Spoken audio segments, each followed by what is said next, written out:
Hello and welcome two ohm पुष्प classes competition venture of science commerce academy. आज हम Indian geography का second lecture जो है वो कंटिन्यू करेंगे और लास्ट लेक्चर में हमने इंडस रिवर के बारे में पढ़ा था। आज हम ब्रह्मपुत्र रिवर के बारे में पढ़ेंगे। लास्ट लेक्चर में मैंने आपको बताया था कि आपकी दो तरह की रिवर्स बेसिकली होती हैं। एक आपके पास रिवर्स है जिनको हम हिमालयन रिवर्स बोलते हैं और एक रिवर्स है जिनको हम पेनिनसुलर रिवर्स बोलते हैं। तो जो हिमालयन रिवर्स है उसके अंदर तीन रिवर्स आती हैं, आपकी इंडस आती है, ब्रह्मपुत्र आती है और गंगा आती है। तो हमने इंडस के बारे में लास्ट लेक्चर में कर लिया था। आज हम ब्रह्मपुत्र रिवर के बारे में जो है वो डिस्कस करेंगे। तो ब्रह्मपुत्र रिवर बेसिकली क्या है, कहाँ से ओरिजिनेट होती है, क्या इसका सिस्टम है, वो हम सारा अभी समझेंगे। तो इसके लिए हम पहले एक मैप देखते हैं जिससे आपको मैं बिल्कुल क्लैरिटी में ये चीज बता पाऊंगा। ब्रह्मपुत्र रिवर ये अगर मैं इंडिया के इस साइड की बात करूं तो यहाँ जैसे से ओरिजिनेट होती है और इस तरह से तिब्बत के रीजन में डायरेक्टली स्ट्रेट लाइन में जो है वो फ्लो करती है। फ्लो करने के बाद अरुणाचल प्रदेश में इंडिया में एंटर करती है और उसके बाद फिर असम से होते हुए डायरेक्टली आपकी बांग्लादेश में जाके गिरती है। और बांग्लादेश में यहाँ से गंगा जो है वो इससे आके मिलती है और इवेंचुअली यहाँ पे बहुत बड़ा एक डेल्टा जिसको हम सुंदरबन डेल्टा के नाम से जानते हैं वो यहाँ पे फॉर्म करती है। तो ये इसका बेसिक एक इंट्रोडक्शन है इस रिवर का। अब डिटेल में ये रिवर किस तरह से काम करती है या क्या क्या इसकी ट्रिब्यूटरीज हैं उसको अभी हम आगे डिस्कस करेंगे। तो सबसे पहले Chema Yungdung mountain ranges near Mansarovar lake. तो जो ओरिजिनेशन पॉइंट है वहां पे हम चेमा युंगदुंग, वहां पे ग्लेशियर भी है इसी नाम से और एक माउंटेन रेंज भी है, उसको माउंटेन रेंज और ग्लेशियर का सेम ही नाम है। तो वहां से ये रिवर आपकी ओरिजिनेट होती है from the Mansarovar lake. The spring named Tamchok Khambab is considered as the origin of the river Brahmaputra. तो एक स्प्रिंग मतलब एक वाटर का जो पानी का जो ओरिजिनेशन पॉइंट है तामचोक खम्बाब के नाम से, वहां से आपका जो ब्रह्मपुत्र है उसका ओरिजिन होता है। तो जो चेमा युंगदुंग ग्लेशियर या चेमा युंगदुंग माउंटेन रेंज और उसके अंदर जो स्प्रिंग है तामचोक खम्बाब, वहां से ब्रह्मपुत्र आपकी ओरिजिनेट होती है। जब ये तिब्बत में फ्लो करती है तो इसका जो नाम है दैट इज सांगपो और यारलुंग सांगपो। सांगपो इसका एक नाम रहता है जब ये कहाँ पे फ्लो कर रहा है आपका तिब्बत में। In the Tibet region and flows parallel to the Himalayan ranges before entering into India through Arunachal Pradesh. और इंडिया में ये एंटर करती है थ्रू अरुणाचल प्रदेश, उससे पहले इसका नाम जो है वो सांगपो रहता है। The river Brahmaputra enters into India through Arunachal Pradesh as Siang और Dihang river. After joining its tributaries Lohit and the Dibang it is known as the Brahmaputra. तो बेटा जैसे मैंने आपको मैप में बताया, यहाँ से ये रिवर ओरिजिनेट हुई तो यहाँ पे चेमा युंगदुंग आपका जो है वो ग्लेशियर हो गया। यहाँ से जब चली तो इसका पैरेलली नाम हमने क्या बोल दिया, यारलुंग सांगपो बोल दिया।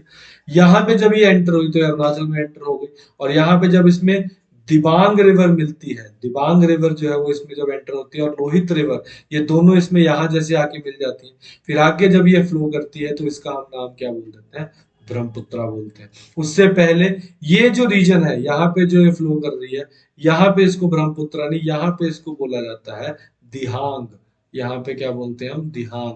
तो यहाँ पे दिहांग बोलेंगे इस रीजन में एंटर करने के बाद, जब तक इसमें दिबांग और ये लोहित नहीं मिल रही तब तक ये दिहांग है। और जब ये दोनों इसमें मिल जाती है तो ये ब्रह्मपुत्र रिवर के नाम से फ्लो करना शुरू कर देती है। नेक्स्ट क्या बोलता है, आफ्टर एंटरिंग इनटू बांग्लादेश, उसके बाद इंडिया से फ्लो की फिर बांग्लादेश में एंटर किया। Brahmaputra is known as Jamuna. तो ब्रह्मपुत्र का नाम जो है वो क्या बन जाता है बेटा, जमुना। अब ये कहाँ पे एंटर कर गई, बांग्लादेश में। ये बांग्लादेश है, इसमें यहाँ पे एंटर कर गई तो यहाँ पे इसका नाम बेटा क्या बन गया, जमुना बन गया। यहाँ पे नाम क्या है, जमुना। जमुना बनने के बाद it is joined by Ganga river which in Bangladesh is known as Padma river. तो मैंने जैसे पहले बताया, अब ये आपकी किस में मिल रही है, इसमें कौन सी रिवर मिल रही है, यहाँ से कौन सी आ रही है, गंगा। ये बांग्लादेश में जाके क्या बन गई है, पद्मा। तो जमुना और पद्मा आपस में यहाँ जैसे जो है वो मिलती हैं और उसके बाद ये नीचे की तरफ को जो है वो फ्लो करना शुरू कर देती है। तो this is about your Brahmaputra river. River basin consists of all the land drained by the river and tributaries. The Brahmaputra river basin consists of various small rivers and it is so large that it is spread over Tibet, Bhutan, Bangladesh and India. River Brahmaputra basin in India is spread over various states which consists of Assam, Arunachal, West Bengal, Meghalaya, Nagaland and Sikkim. The total length of Brahmaputra is 2880 kilometers, out of which 1625 lies in Tibet region and western India. तो पहले 1625 तिब्बत में है और उसके बाद ये India में पाई जाती है। तो ये इसका मैप है, हमने अभी डिस्कस किया था। आगे चलते हैं। ये देखिए, ये ध्यान से देख लो, ये आपके पास यहाँ पे बेसिकली ये दिबांग है और यहाँ से लोहित है, और ये दोनों जब यहाँ मिलती हैं तो यहाँ पे ब्रह्मपुत्र है। यहाँ पे जो इसका नाम है वो बेसिकली क्या है, दिहांग है। Here the name is Dihang, DIHANG। तो यहाँ पे हम दिहांग बोलते हैं। ये दिबांग मिलती है तो फिर ये बेसिकली है ब्रह्मपुत्र बन जाती है। नेक्स्ट, इसकी जो ट्रिब्यूटरीज आप देखो बेटा, दो तरह की ट्रिब्यूटरीज होती हैं, लेफ्ट बैंक और एक क्या रहती है, राइट बैंक। तो जो राइट से आपके पास जुड़ रही है आगे, उनको हम राइट बैंक ट्रिब्यूटरीज बोलते हैं, और जो लेफ्ट से आगे जुड़ रही है उनको हम लेफ्ट बैंक ट्रिब्यूटरीज बोलते हैं। बेसिकली क्या मतलब है मेरा ये बोलने का, यहाँ पे जैसे अब ये ब्रह्मपुत्र फ्लो कर रही है, तो ब्रह्मपुत्र में जो यहाँ से रिवर्स मिल रही है ये सारी राइट बैंक है, क्योंकि ब्रह्मपुत्र के राइट में मिल रही है। और यहाँ से जो ट्रिब्यूटरीज मिल रही है ये सब लेफ्ट बैंक ट्रिब्यूटरीज हैं, जो ये लेफ्ट से मिल रही है। अब क्या क्या ट्रिब्यूटरीज है, सियांग है, दिबांग, लोहित, बूढ़ी दिहिंग, धनसिरी, कोपिली, यहाँ पे सुबनसिरी, कामेग, मानस, सकोश, रायदक, जलधाका और तीस्ता। अब यहाँ पे बेटा सियांग, दिबांग, लोहित, धनसिरी, सुबनसिरी, मानस और तीस्ता, ये आपने कभी भी नहीं भूलनी है। ये ट्रिब्यूटरी सबसे इंपॉर्टेंट है, जिनसे रिलेटेड पेपर में क्वेश्चन जो है वो पूछा जाता है। तो ये जो ट्रिब्यूटरीज मैंने अंडरलाइन कर दी, these are the most important tributaries, जिनको आपने दिमाग में जो है वो याद रखना है। नेक्स्ट इज यार, सबसे पहले हम डिस्कस करेंगे सियांग रिवर को। तो Siang river is known by the name Yarlung Tsangpo in Tibet, consist of originating at the height of 5300 meters near Kailash range. It follows in east direction. It flows in east direction parallel to Himalayan ranges for approximately 1600 kilometers. Just before entering into India, it passes through deep gorge across eastern extremities of Himalayan range. After entering into India, it is joined by Lohit and Dibang river, and together they form the mighty Brahmaputra. तो बेटा सियांग किसका नाम बोल दिया इसने, सियांग कौन सी river हो गई, जो ये ऊपर से आ रही है। ये जितनी भी आपकी ब्रह्मपुत्र यारलंग सांगपो जो आ रहा है, इसको सियांग का नाम भी जो है वो हम दे देते हैं। नेक्स्ट आगे चलते हैं, Dibang river. Dibang originates in Arunachal Pradesh near Indo China border and in the Dibang valley the Mishmi Hills lies in the upper course of river Dibang. The river finally joins the Lohit river and together they join the Siang river. तो अब आपको ये चीज समझ आ गई होगी। तो basically क्या हो गया, यहाँ से दिबांग आया, ये आपका दिबांग, ये यहाँ से ओरिजिनेट हुई, यहाँ से ओरिजिनेट होके इवेंचुअली इधर मिली। यहाँ से कौन सी रिवर आ रही है बेटा, लोहित। क्या आ रहा है, लोहित। लोहित और दिबांग यहाँ मिल गई और ये इकट्ठी होकर किस में मिल गई, इधर। तो ये ऊपर से कौन सी रिवर आ गई, सियांग। यहाँ पे जो रिवर हमने इसका नाम दे दिया, ये क्या दे दिया, दिहांग। यहाँ से कौन सी ओरिजिनेट हुई, दिबांग, और लोहित और दिबांग इकट्ठी मिलकर इधर मिल गई, और फिर यहाँ पे जो रिवर बनी उसको हमने क्या बोल दिया, ब्रह्मपुत्रा बोल दिया। नेक्स्ट आगे चलते हैं, Lohit. Lohit rises in the Tibet region where it is called Zayu River. It enters into India through Arunachal Pradesh following Mishmi Hills and joins Siang. ये पीछे मैंने आपको बताया मैप में। Lohit river carries abundant amount of lateritic soil which it provides its reddish color. तो जो लोहित है वो रेड रिवर के नाम से भी जो है वो जानी जाती है। नेक्स्ट इज बूढ़ी दिहांग और बूढ़ी दिहिंग रिवर। अब बूढ़ी दिहांग और बूढ़ी दिहिंग रिवर जो है ये कहाँ पे आती है, इसको हम मैप में चलते हैं फिर से बेटा। तो ये आ गई आपकी बूढ़ी दिहांग और दिहिंग, ये नीचे, ये भी यहाँ से आ रही है और ये इवेंचुअली इस साइड जो है वो आके मिलती है। ठीक है, तो ये यहाँ पे मिली है और ये मिलके फिर इवेंचुअली ब्रह्मपुत्र का जो मेजर रीजन है उसमें आके मिल रही है। तो it is again left bank tributary. तो कैसे ओरिजिनेट होता है, it is formed by the confluence of two rivers Namphuk and Namchik originating in the Patkai hills which is the part of eastern Himalayan ranges in Arunachal। बेटा ये hills से confuse मत होना। ये जब हम हिल्स वाला लेक्चर या जो आपका हम माउंटेन्स वाला लेक्चर कवर करूंगा तो उसके अंदर इन हिल्स के बारे में इंफॉर्मेशन दी होगी। Flowing through Patkai Hills and due to the change of its course over time, Budi Dihing River has created various oxbow lakes around it. It finally joins Brahmaputra in Assam and it is used for cultivation of tea. तो T की cultivation के लिए use की जाती है। तो मेरे को लगता है आपको समझ आ गया होगा। ये है आपकी बूढ़ी दिहांग, ये रिवर इधर से आके इसमें ब्रह्मपुत्र में जो है वो मिल जा रही है। नेक्स्ट हम आगे की तरफ चलते हैं। Next is Dhansiri. Dhansiri originates from the southwest Nagaland flowing through Intaki National Park. It joins river Brahmaputra and Assam plains. तो अब हम नेक्स्ट रिवर जो देखेंगे वो कौन सी देखेंगे बेटा, धनसिरी। तो ये धनसिरी है, ये लेफ्ट साइड से आ रही है इधर, ये धनसिरी यहाँ से ओरिजिनेट होके ये आपकी इवेंचुअली यहाँ पे आके जो है वो मिल जा रही है। तो this river is called Dhansiri river. Dhansiri के बाद नेक्स्ट आज Kopili. Kopili originates in Saipong Reserve Forest in southeast Meghalaya and forms the border between Assam Meghalaya states. It joins Brahmaputra at कोपिलीमुख in Assam plains. तो बेसिकली अगेन ये नीचे कौन सी आ गई, कोपिली. कापिली लिखा है बट कोपिली है. तो क्या क्या हो गया, हमें क्या क्या समझ आ गया. सबसे पहले दिहांग, यहाँ पे कौन सी आ गई, लोहित, फिर बूढ़ी दिहांग, फिर धनसिरी और कौपिली. और ये सारी ट्रिब्यूटरीज कौन सी है, left bank tributaries of river Brahmaputra. आपकी ब्रह्मपुत्रा की सारी ट्रिब्यूटरीज कौन सी आ गई, लेफ्ट बैंक. तो हमें क्या पता लग गया, ओरिजिनेट कहां से होती है, चेमा युंगदुंग ग्लेशियर से. आपका ओरिजिनेशन कहां से, चेमा युंगदुंग से. सांगपो के नाम से फ्लो करती है और इसका एक नाम यहाँ पे क्या दे दिया जाता है, सियांग. फिर एंटर करती है तो इसका यहाँ पे नाम क्या दे दिया जाता है, दिहांग. फिर इसमें दिबांग और लोहित मिलकर इसको ब्रह्मपुत्रा बनाती है. फिर इसमें बूढ़ी दिहांग, धनसिरी और कोपिली आके जो है वो मिल जाती है. और जब ये बांग्लादेश में एंटर करती है तो इसका नाम क्या है बेटा, जमुना. और जब गंगा यहाँ से एंटर करती है उसको हम पद्मा बोलते हैं. और दोनों मिलके ग्रेट सुंदरबन डेल्टास जो है उसकी फॉर्मेशन करते हैं. नेक्स्ट हम आगे की तरफ को मूव करेंगे. कोपिली हो गया, कोपिली के बाद गई सुबनसिरी.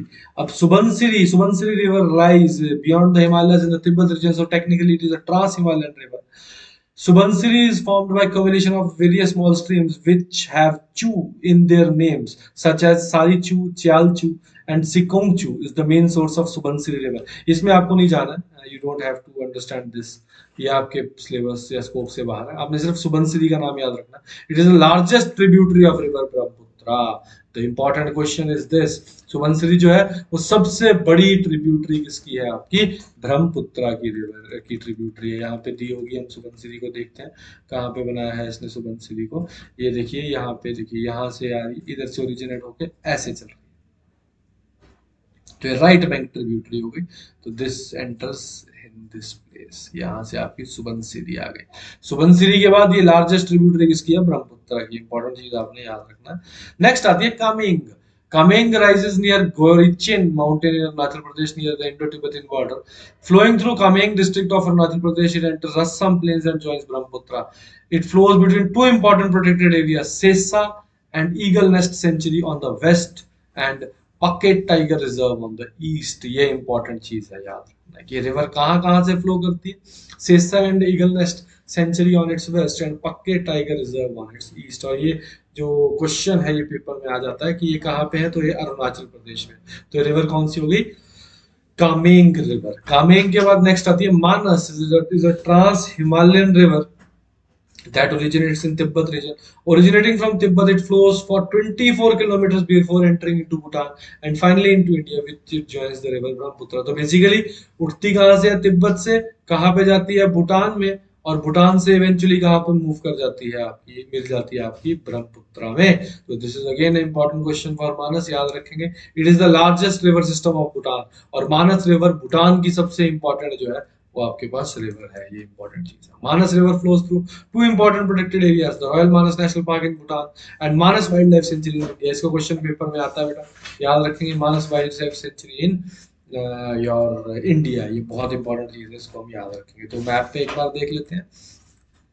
मैप पे जाएंगे तो ये देखिए, ये आपके पास रिवर कौन सी आ गई, कामेंग आ गई, ब्रह्मपुत्रा मिल गई. और ये रिवर कौन सी आ गई, मानस. तो पहले ये इंडिया में फ्लो की, यहाँ पे भूटान में फ्लो की और इवेंचुअली किस में आके मिल गई, आपकी इंडिया में जुड़ गई. नेक्स्ट आगे की तरफ मूव करते हैं. नेक्स्ट की जो रिवर है that is Sankosh river.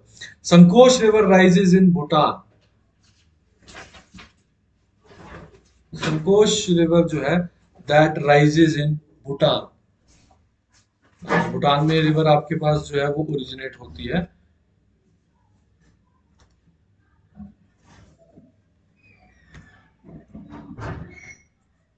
Bhutan में ओरिजिनेट होती है and in the northern part of Bhutan, as it is a right bank tributary of Brahmaputra flowing through hills, it carries lots of silt and has steep slopes and shallow graded channels. तो इसके जो channels हैं ये बहुत ही steep है. देखिए कैसे, जैसे अगर ये हम इंडिया के ईस्ट साइड की बात कर रहे हैं ना, ईस्टर्न साइड के बारे में अगर हम इस तरह से रफ जैसा इंडिया का एक मैप बनाते हैं तो ये ऐसे ऊपर की तरफ आती है. तो ऊपर की तरफ से आती है नीचे को. तो जब ये नीचे की तरफ को आती है तो बहुत सारा सिल्ट लेके आती है साथ में. इस कारण से रिवर आपके पास जो है इसको सिल्टेड रिवर के नाम से भी जाना जाता है। It is known as Puna Tsangchu in Bhutan and one of the most beautiful rivers of Bhutan. Sankosh river and Indian flowing forms the boundary between Assam and West Bengal. Important question, Assam और वेस्ट बंगाल में बाउंड्री कौन सी रिवर बनाती है? संकोच river. Flowing further, it enters Bangladesh and joins Brahmaputra River near Indo-Bangladesh International Boundary। तो it is an important thing आपने दिमाग में याद रखनी है। तो ये आ गई संकोश, ये आ रही है संकोश। इस तरह से भूटान से फ्लो होती हुई ब्रह्मपुत्र में ओरिजिनेट हो जाएगी। और लास्ट इंपॉर्टेंट ट्रिब्यूटरी आती है आपकी तीस्ता रिवर। तीस्ता रिवर का भी क्वेश्चन पेपर में आता है। Teesta river originates in Himalaya. Teesta river आपकी हिमालय में ओरिजिनेट होती है and of north Sikkim at Zemu glacier and the peaks of Kanchenjunga ranges. Teesta River is lifeline of Sikkim. Important question. Sikkim की lifeline. Originating in Himalayas, it has created a deep gorge in Darjeeling Hills and divides Darjeeling Hills into Tiger Hill Range and Kalimpong Range. Further, flowing further, it enters into Bangladesh and joins the mighty Brahmaputra River. तो ये important चीज हम याद रखेंगे। तो देखिए हम एक बार दोबारा मैप दोबारा देख लेते हैं। क्या क्या पढ़ लिया हमने? चोमा युंगदुंग पढ़ लिया। रिवर फ्लो की नाम क्या था? सांगपो। नाम क्या बन गया? सियांग। घुस गई तो क्या बना? धियांग। दिबांग और लोहित इसमें आके मिली, यहाँ पे तो ब्रह्मपुत्र रिवर बनी। फिर बूढ़ी दिहांग, धनसिरी, कोपिली इसमें जुड़ गई। फिर राइट साइड से आपके पास सबसे पहले आपकी सुबनसिरी जो लॉन्गेस्ट ट्रिब्यूटरी है, फिर कामेंग, फिर Manas that is life line of Bhutan, फिर संकोश, फिर आपकी लास्ट में रिवर कौन सी आ जाती है? इंपॉर्टेंट है, और तीस्ता। तो this is about your Brahmaputra river. I hope you understand. तो आज के लिए हम इतना ही करते हैं। Thank you and have a nice day.